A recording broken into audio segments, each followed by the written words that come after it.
Welcome back to my cynical take on history. Usually we go over longer and broader periods of history because I feel like unnecessary details get in the way of history's lessons. Today, however, we'll be going over the Cuban Missile Crisis, which only lasted a few days chronologically, but had an effect that would echo throughout the next 30 years. This means the video will be a bit shorter than usual. Sorry.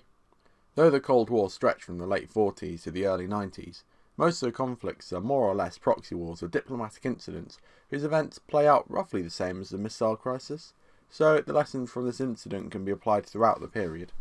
To understand the crisis, you have to understand what the Cold War actually was. It's much simpler than people give it credit for though, so don't worry. During World War II, the Americans scared and angered the Russians by dropping A-bombs on Japan. Russia didn't have any and America didn't give them any.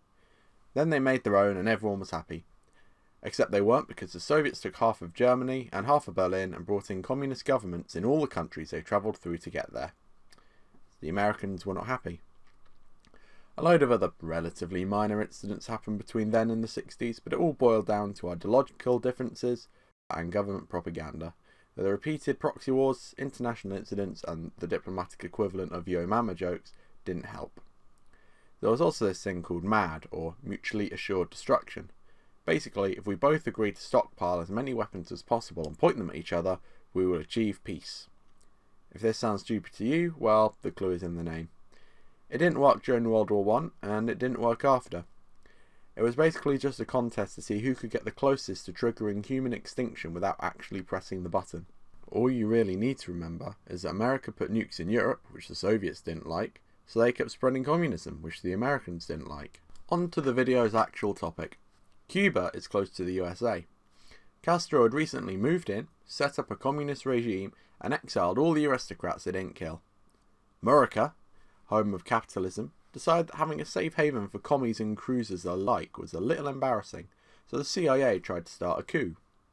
They sent a bunch of Cuban exiles armed to the teeth with squirrel hunting equipment and the occasional grenade to start a populist revolt.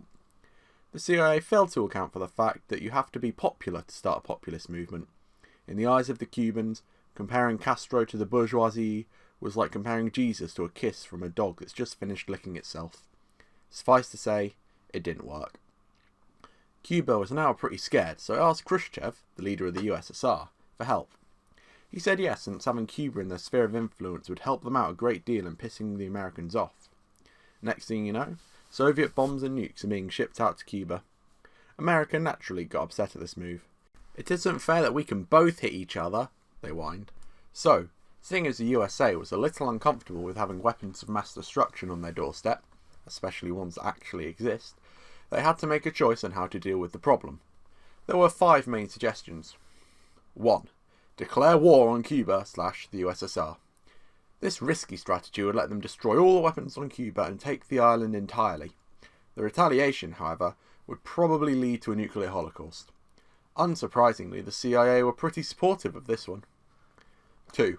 A surgical strike. This involves destroying the missile silo secretly so as to not publicly declare war. Slightly less likely to piss everyone off, but still pretty likely to lead to nuclear holocaust. 3. Do nothing. The world doesn't end, yet, but nukes in range of the American population centres and USSR get to throw their weight around too much.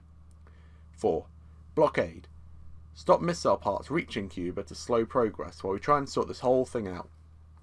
The world doesn't end, but the weapons are already in Cuba stay there. 5. Negotiate. Achieve a peaceful resolution where compromise is achieved. This option was considered too easy at first, so was dismissed. Kennedy, not being a warmongering psycho, decided to blockade Cuba rather than attack, while his brother Bobby went to try and get the Soviets to chill out a bit. At this point, everyone was rather upset and paranoid, so their decision-making skills have gone out the window. Now, the Soviets and Americans have nukes ready to fire within half an hour or so, and the rest of the world is ready to hide underground while simultaneously facepalming at the 2 warmongering, self-proclaimed superpowers. Luckily, Bobby Kennedy steps up to the plate and tries to reach an agreement with the Soviets.